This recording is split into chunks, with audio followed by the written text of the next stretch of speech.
दोस्तों, इस दुनिया में कई लोग ऐसे होते हैं जो सोचते हैं हमारे पास कुछ भी नहीं है, हम बहुत ज़्यादा गरीब हैं। वो लोग खुद को बहुत ज़्यादा गरीब समझते हैं। अगर आप भी उन लोगों में से हो तो ध्यान से सुनना इस कहानी को। तो शुरू करते हैं आज की कहानी।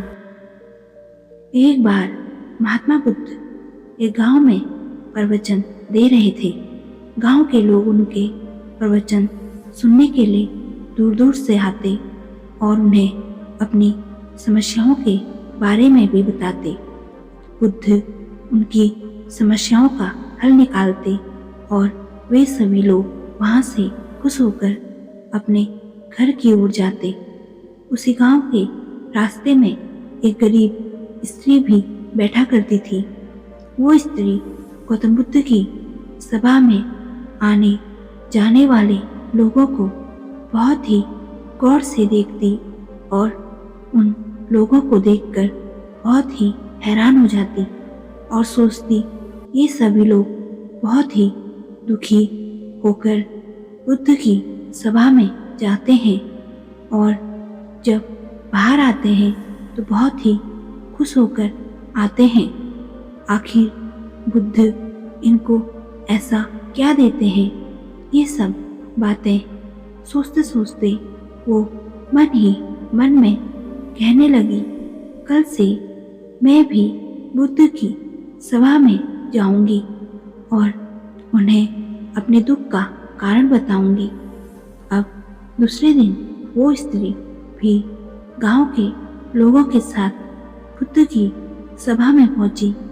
उसने देखा सभी गांव के लोग एक लाइन में खड़े हैं और बारी बारी से अपनी समस्याएं महात्मा जी को बता रहे हैं और बुद्ध उनकी समस्याओं का हल आसानी से निकाल रहे हैं।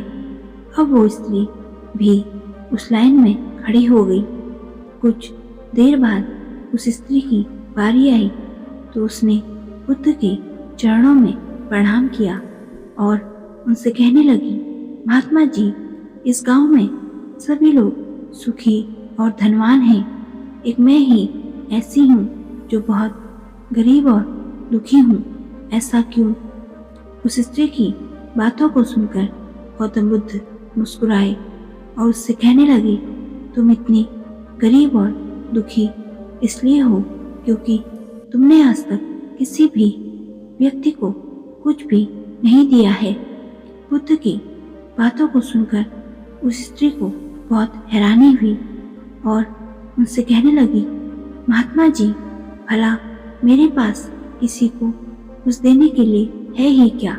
मैं तो खुद ही दूसरों से मांगकर अपना पेट भरती हूँ। मेरा तो एक दिन का गुजारा भी बड़ी मुश्किल से होता है। बुद्ध कुछ देर शांत रहे और कहने लगे, तुम तो बहुत ज़्यादा अज्ञानी हो।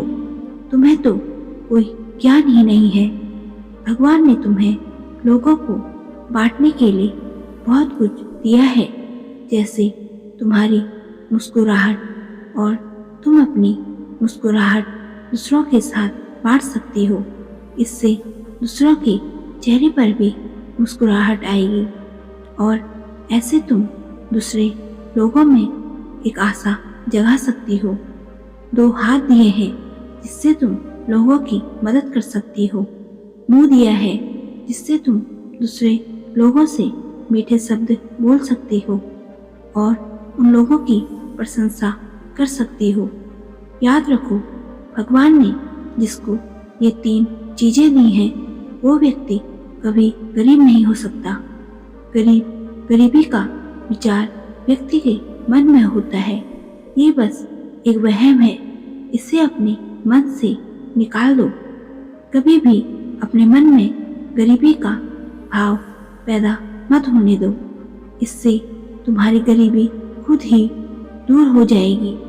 बुद्ध का संदेश सुनकर उस स्त्री के चेहरे में एक अलग ही चमक आ गई और उसने बुद्ध को प्रणाम किया और खुशी खुशी वहाँ से अपने घर की ओर चली गई। दोस्तों, इस कहानी से हमने सीखा कि हमें कभी भी ये नहीं सोचना चाहिए कि हम गरीब हैं, बल्कि ये सोचना चाहिए भगवान ने हमें जो दिया है वो ही हमारे लिए बहुत है। इसलिए कभी भी खुद को गरीब मत समझो। दोस्तों, अगर आपको आज की ये कहानी पसंद आई तो वीडियो को लाइक, शेयर और चैनल को सब्सक्राइब जरूर करें। धन्यवाद।